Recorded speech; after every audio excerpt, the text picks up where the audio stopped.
to take you through a couple of examples of what I actually have it sort of mislabeled here, what brands do wrong. Here's a couple of examples. Press releases as blogs. You're not seeing as much of this anymore because I think PR folks are starting to realize. But the city of Lakeway, Texas there, and to their credit, they don't only post press releases to their blog. So I just had to find an example for the graphics. I'm not trying to pick on Lakeway. But this is an example that you see there of a press release that's just been copied and pasted into a blog. Now, there's some benefit there for Lakeway, Texas. They get good search engine optimization value out of having, a press release with some good keywords and whatnot in it. But have you ever tried to read a press release? I mean, if you really want, if you have insomnia, pick up a stack of press releases and start reading. You'll fall asleep in 36 seconds. They're horrible normally to read.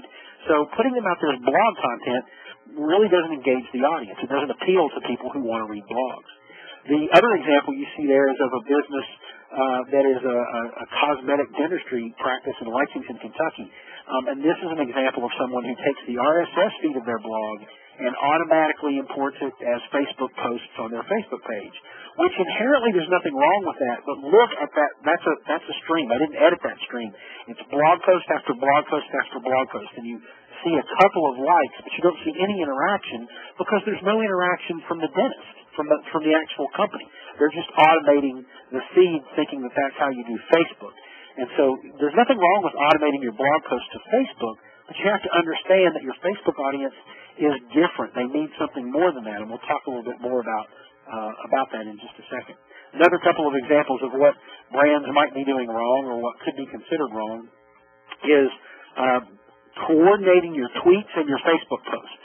So this one example over on the left side of your screen, very simple, is an Italian company, and they automatically import their tweets to their Facebook wall. And so it's just tweet after tweet after tweet after tweet. And that's all that's on their wall.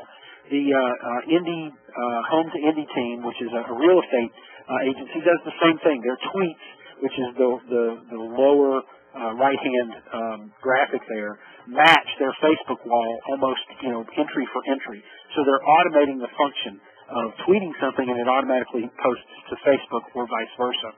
And I've got a couple of opinions on why that's not a best practice. But again, I don't want to say that the real estate folks in Indianapolis are doing this wrong because they are actually measuring success from doing this and they're getting business out of it. So who am I to say they're doing it wrong? If they're satisfied with the results, then there you go. What I would say about automatically posting either your blog posts to your Facebook wall, your blog posts to Twitter, or even your tweets to Facebook or vice versa, is that you have to understand that the people who read your blog, it's a different audience than people who follow you on Facebook. And that's a different audience from people who follow you on Twitter. And so, and inherently, just from a 30,000-foot view level, Twitter users differ in how they communicate than Facebook users. It's subtle and it's slight, but they're different communications communities. Twitter is much more informal, short, pithy, conversational. Facebook is much more, I'm just going to click a like button. If I comment, it's going to be almost like a blog comment. It's got to be something that really grabs me.